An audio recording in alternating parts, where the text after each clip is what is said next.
wa 'adama nafa'a bi ulumi fid dharaini amin. Sallu ala rasulina Muhammad, sallu ala thayyibil qulubina Muhammad, sallu ala safi'i dunubina Muhammad. Allahumma salli ala Muhammad wa ala ali Muhammad. A'udzu billahi minasyaitonir rajim. Bismillahirrahmanirrahim. Wa'bud rabbaka hatta ya'tiyakal yakin. Shadaqallahul azim wa balagha rasulul karim. Wa nahnu ala ma qala khaliquna wa razikuna wa maulana mimma syahidina syakirina biqalbi salim summa yaqul. Bapak, Ibu serta adik-adik jamaah kuliah Ashar, pertama-tama mari kita panjatkan rasa syukur kehadirat Allah Subhanahu wa taala, yang mana pada sore hari ini kita masih diberi nikmat oleh Allah Subhanahu wa taala, yaitu nikmat bisa hadir dalam majelis taklim, dan insya Allah kita juga masih bisa melaksanakan puasa. Sholawat serta salam mudah-mudahan tetap terlimpahkan kepada junjungan Nabi besar Muhammad sallallahu alaihi wasallam, yang mana beliau adalah Rasul yang terakhir yang mendobrak alam kejahiliahan menuju ke alam yang terang benderang, dan mudah-mudahan kita nanti mendapatkan syafaatnya. Bapak, Ibu serta adik-adik jamaah pengajian Nur Falah yang berbahagia, pada sore hari ini di dalam pengajian ini kita akan membahas tentang kesabaran Nabi, di mana di dalam kesabaran Nabi ini kita ambil contoh, yaitu cobaan-cobaan yang telah dilalui oleh Nabi Ayub alaihissalam. Bismillahirrahmanirrahim. Wa zkur 'abdana ayyuba idh nada rabbahu anni massani syaitanu binusbi wa 'adab. Artinya, ingatlah akan hambaku Ayub ketika dia berseru kepada Tuhannya, sungguh aku telah disentuh oleh setan dengan susah dan siksa. Sabda Nabi alaihi salatu wasalam, man shalla alayya marota sorola dan balahu darotan wahabbah. Barang siapa membaca sholawat untuk saya sekali, maka dia menjadi tidak berdosa walaupun sebesar atom dan sebiji sawi. Dalam sebuah hadis, apabila anak seorang hamba telah meninggal dunia, maka Allah Ta'ala berfirman kepada para malaikat, apakah kamu sekalian telah menggenggam buah hatinya? Mereka menjawab, ya. Firman Allah Ta'ala, apakah yang dikatakan oleh hambaku? Mereka menjawab, dia memuji engkau, berterima kasih kepada engkau, dan beristirja kepada engkau. Maka dia mengucapkan inna lillahi wa inna ilaihi rajiun, yang artinya, sungguh kami sekalian adalah milik Allah dan kepadanya kami sekalian kembali. Bapak, Ibu serta jamaah yang berbahagia, di dalam pengajian ini sungguh-sungguh ada beberapa pelajaran yang bisa kita ambil hikmahnya nanti, di mana bagaimana seorang nabi, yaitu Nabi Ayub, di dalam menjalani keimanannya. Allah berfirman, bangunkanlah untuk hambaku itu sebuah rumah di surga dan berikanlah nama Baitul Hamdi. Nah, ini adalah janji Allah kepada orang-orang yang benar-benar bersabar. Wahab bin Munabbih berkata, telah saya dapatkan di dalam kitab Taurat, yaitu 4 baris yang berturut-turut.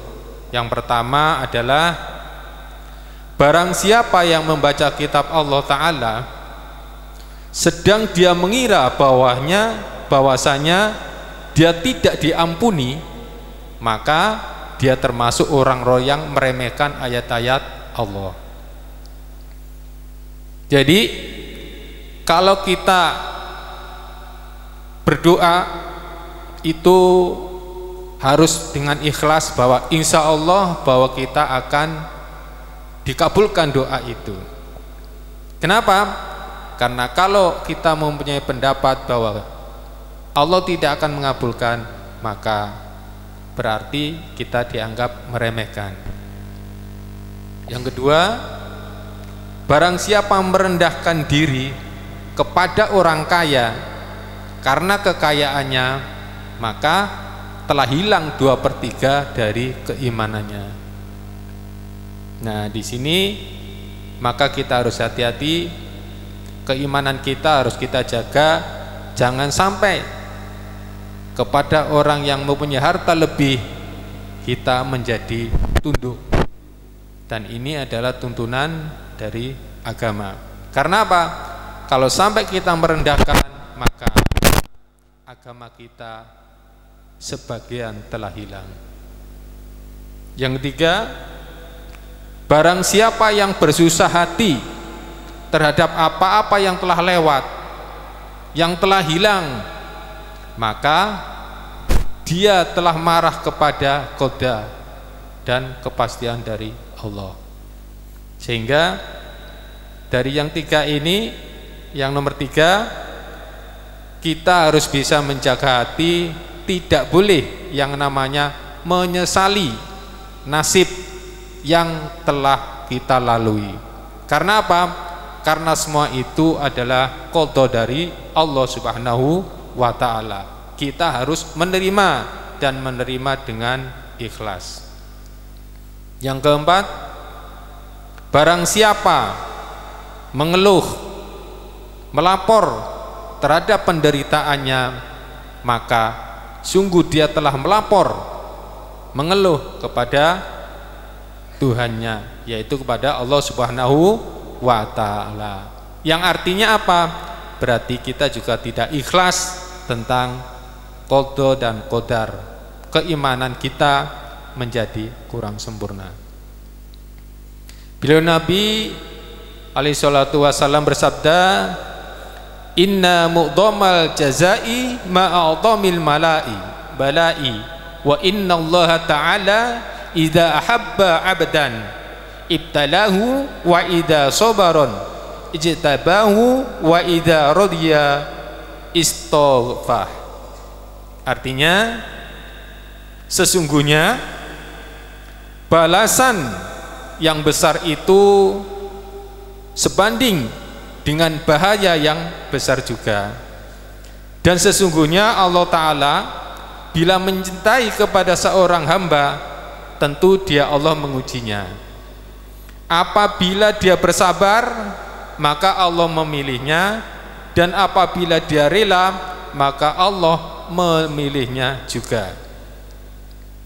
Sebagaimana telah diceritakan bahwa Nabi Musa Shallallahu Alaihi Wasallam pernah keluar bersama dengan Yusha bin Nun, tetapi tiba-tiba ada seekor burung putih yang hinggap pada Nabi Musa alaihi salatu wasalam, dan burung itu berkata, hai Nabi Allah, lindungilah aku dari suatu pembunuhan pada hari ini. Kemudian Nabi Musa berkata, hai burung, dari siapa? Siapa yang memburu kamu? Dan pada saat itu datanglah burung elang.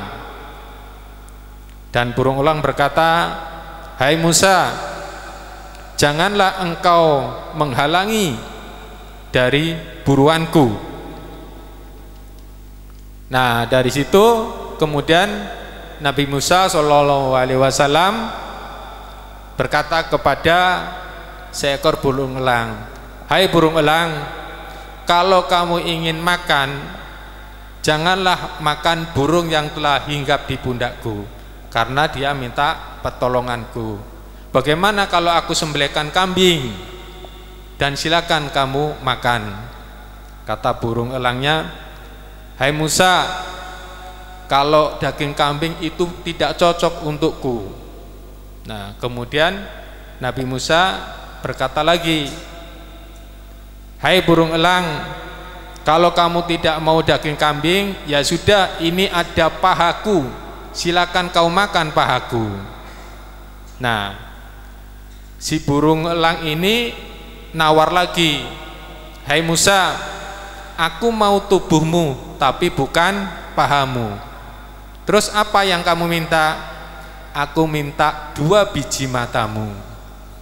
Dan akhirnya Nabi Musa itu tidur terlentang. Pada saat tidur terlentang, temannya berkata, hai Musa, kenapa engkau bersusah-susah sampai tidur dan akan mengorbankan biji matamu, padahal kamu bisa menghalai atau membunuh dari burung elang itu. Tapi apa yang terjadi, bahwa pada saat terjadi pembicaraan itu, ternyata burung yang hinggap tadi lari, dan akhirnya burung elang itu tadi ikut juga mengejar burung yang lari tadi, yang akhirnya Nabi Musa tadi juga terheran-heran. Dan akhirnya maka burung elang yang 2 tadi kembali lagi dengan wujud yang berbeda dan berkata, assalamualaikum warahmatullahi wabarakatuh. Hai Musa, Nabiullah, ketahuilah bahwa tadi burung elang dan burung yang satunya bukanlah burung, tetapi malaikat Jibril dan Mikail. Dia telah mengujimu, ternyata engkau termasuk orang-orang yang dikasihi. Bapak Ibu serta adik-adik jamaah yang berbahagia, dari pelajaran Nabi Musa ini, cerita Nabi Musa ini, bahwa di dalam perjalanan kita tentunya sama, bahwa mungkin di suatu ketika atau di kemarin-kemarin ada suatu kejadian itu adalah suatu kejadian ujian, bukan kejadian yang sembarangan. Karena di dalam derajat hati tentang keimanan, Allah selalu ingin menguji. Di mana di dalam ujian itu, apakah berhenti sampai di situ? Ujian tidak pernah berhenti. Seperti halnya yang diriwayatkan di dalam cerita Nabi Ayub. Nah, di sini nanti kita juga akan bercerita tentang betapa kesabaran Nabi Ayub. Bismillahirrahmanirrahim. As-sabru salasa, sabrun alal musibah, wa sabrun ala ta'ati, wa sabrun anil maksiati. Faman sabara alal musibati kutiba lahu salasu mi'ata darajah. Ma baina kulli darajataini kama baina samai wal ard. Wa man sabara ala taati kutiba lahu sittu mi'atin darajah ma baina darajataini kama baina tujumil ardil ulya ila muntahal ardina sab'i. Wa man sabara 'anil maksiati kutiba lahu tis'u mi'ati darajah ma baina kulli darajataini kama bainar arsi ila sara.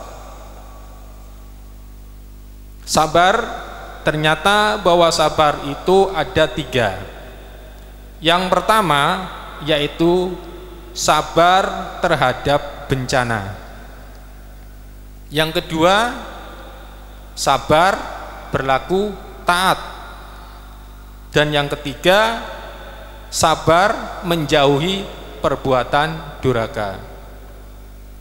Barang siapa sabar terhadap bencana, maka dicatat baginya 300 derajat, yang jarak jauh antara tiap-tiap 2 derajat seperti jauhnya antara langit dan bumi.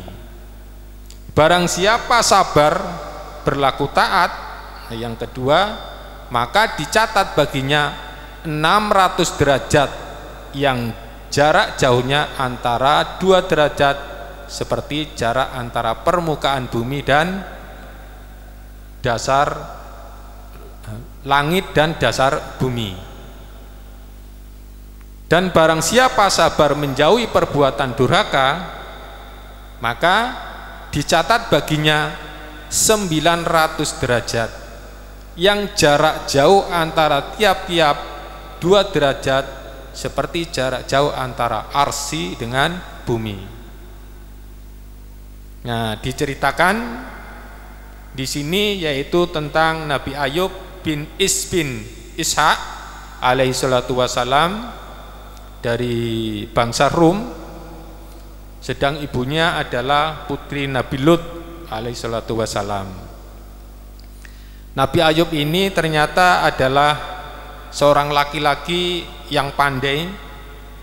Dia tampan, kulitnya bersih, tutur katanya sangat bijaksana, dan ayahnya adalah seorang yang kaya raya, punya ternak onta, lembu, kambing, kuda, keledai, dan himar, dan tidak ada seorang pun di negeri Syam yang bisa menandingi kekayaannya. Nah, tatkala dia meninggal, semua kekayaannya ini diwariskan kepada Nabi Ayub, dan Nabi Ayub ini kawin dengan Siti Rahma, anak putri Afroyin, putra dari Nabi Yusuf alaihissalatu wassalam, dan dia mengkaruniai 12 kali kehamilan. Di dalam 12 kali kehamilan itu setiap lahir kembar, yaitu anak laki-laki dan perempuan. Allah Ta'ala melengkapinya dengan budi yang baik, tutur katanya halus, ya. Dan dia sangat dermawan.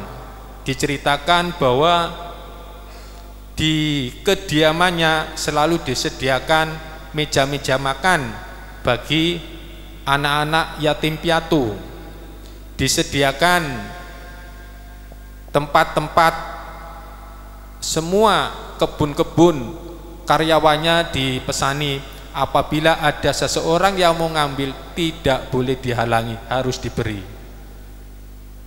Dan Nabi Ayub ini terkenal dengan dermawannya, sampai-sampai yang namanya iblis ini sangat kewalahan dan sangat-sangat cemburu karena kesolehan dari Nabi Ayub.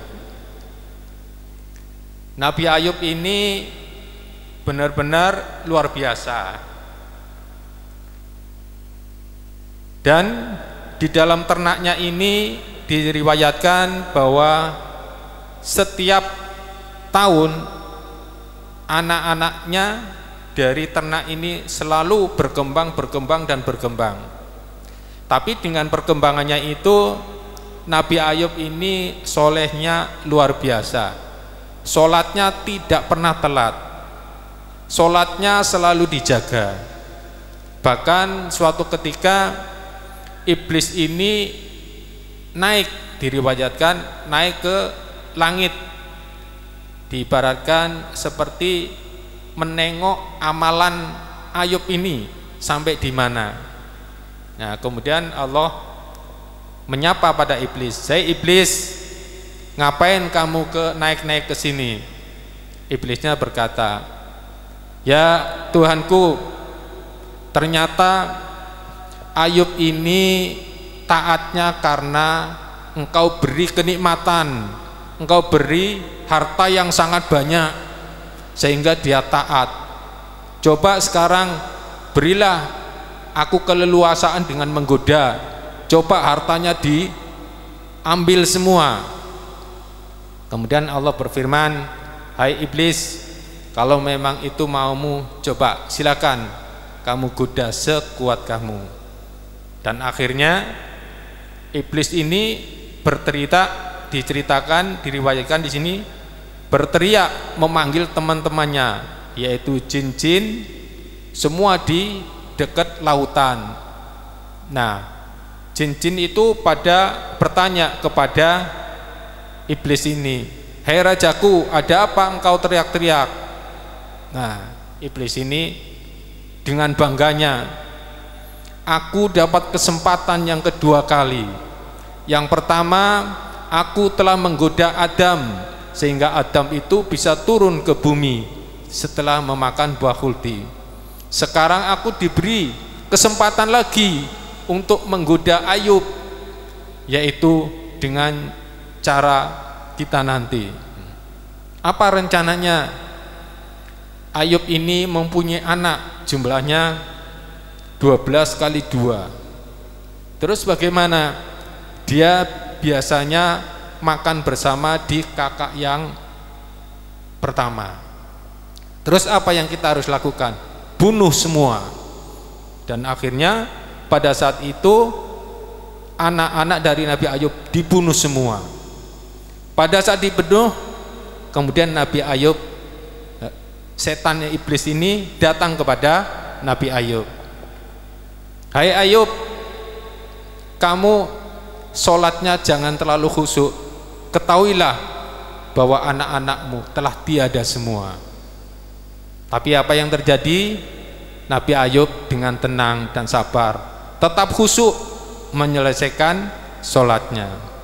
Setelah salam, "Assalamualaikum, Assalamualaikum," dan dia berkata, "Hai iblis, anak-anakku adalah titipannya Allah Subhanahu wa ta'ala. Seandainya dia diambil, ya tidak ada masalah, karena dia adalah titipannya." Maka iblis ini jadi tambah marah lagi dan menyesal lagi. Kenapa ini Ayub kok imannya tetap saja? Yang akhirnya kemudian dia memerintahkan kepada teman-temannya untuk membakar semua harta bendanya, domba dan semuanya dibakar semua sampai habis. Setelah habis, maka iblis datang lagi kepada Nabi Ayub, "Hai Ayub, kamu jangan sholat terus, lihatlah hartamu sudah habis terbakar semua, ludes, kamu tidak punya apa-apa." Ayub tetap melaksanakan sholatnya. Pada saat setelah salam, dan Nabi Ayub berkata, "Hai iblis, tidak ada masalah, harta juga titipan, semuanya adalah milik Allah, kalau itu diambil tidak ada masalah." Kembali lagi iblisnya kecewa, dan akhirnya apa? Si iblis ini minta kepada Allah Subhanahu wa ta'ala, minta dituruti, yaitu supaya Ayub ini dikenakan sakit. Dan akhirnya benar bahwa Nabi Ayub ini sakit. Dia mempunyai istri 3, yang dua minta pisah, minta cerai, dan yang satu yang bernama Siti Fatimah dia tetap ikut dengan Nabi Ayub. Dan ternyata Nabi Ayub ini sakitnya sangat-sangat parah, di mana di badannya itu dipenuhi dengan ulat-ulat. Nah, di sini ada kesabaran yang luar biasa dari Nabi Ayub. Pada saat dia sholat, kemudian ulat-ulat itu banyak yang jatuh. Pada saat Nabi Ayub sudah selesai sholat, ulat-ulat itu diambil kembali, disuruh hinggap lagi ke dalam tubuhnya untuk memakan daging-daging yang ada di dalam tubuh Nabi Ayub. Kata Nabi Ayub, "Hai ulat, kamu diperintahkan untuk memakan dagingku, kamu jangan berhenti, habisilah semua." Nah, ternyata dihabisi semua, sampai dengan tinggal antara mata dan hati. Nah, tinggal sedikit, kemudian Siti Fatimah ini di dalam mengabdi kepada Nabi Ayub, dia bekerja sebagai pemotong roti. Nah, pada saat masuk ke desa, dia meminta sepotong roti karena dia sudah tidak kuat untuk bekerja lagi. Tetapi apa yang terjadi? Setelah tahu bahwa dia adalah istri Nabi Ayub, maka tidak diberi sepotong roti, malah dia diusir oleh orang yang di kampung itu. Bapak Ibu serta adik-adik jamaah yang berbahagia, setelah diusir itu dan akhirnya Nabi Ayub yang pada akhirnya itu ditinggal oleh Siti Fatimah, dan Siti Fatimah ini sangat-sangat sayang sama Nabi Ayub. Dia berkata kepada Nabi Ayub, "Ya suamiku, aku mau pergi dulu untuk mencari sesuatu. Karena sudah tidak bisa bekerja lagi, dan karena di masyarakat pada waktu itu sudah mengetahui bahwa beliau adalah istri dari Nabi Ayub, maka tidak didapatkan sepotong roti pun." Tetapi istri Nabi Ayub ini mempunyai gelungan rambut di zaman pada waktu itu sangat dibutuhkan, sehingga gelungan rambut itulah yang tertarik dan akhirnya dipotong. Setelah dipotong, ditukar dengan roti. Apa yang terjadi? Setelah dihidangkan kepada Nabi Ayub, Nabi Ayubnya ternyata curiga kepada istrinya, dikirain istrinya menjual diri, dan dia marah, dan dia berkata, "Kalau aku sembuh, maka istriku akan aku rajam." Dan apa yang terjadi? Ternyata bahwa roti yang dia dapatkan adalah berasal dari penjualan rambut gelungan tadi, yang akhirnya Allah menyampaikan, "Hai Ayub, istrimu tidak seperti itu." Dan akhirnya dia diperintahkan untuk menebus dari kosamnya atau sumpahnya itu. Dan akhirnya dia meminta maaf kepada istrinya, dan dia menebus tentang dosanya, yaitu menuduh istrinya yang menjual diri tadi. Bapak Ibu serta adik-adik jamaah yang berbahagia, dari riwayat ini ternyata ada beberapa pelajaran yang kita bisa ambil, bahwa ternyata setiap detik, setiap saat Allah itu tidak membiarkan kita untuk tidak diuji, baik itu dari segi hati, dari segi apa saja. Dan memang setan atau iblis itu meminta penangguhan, minta di dalam penggodaan itu sampai dengan tiupan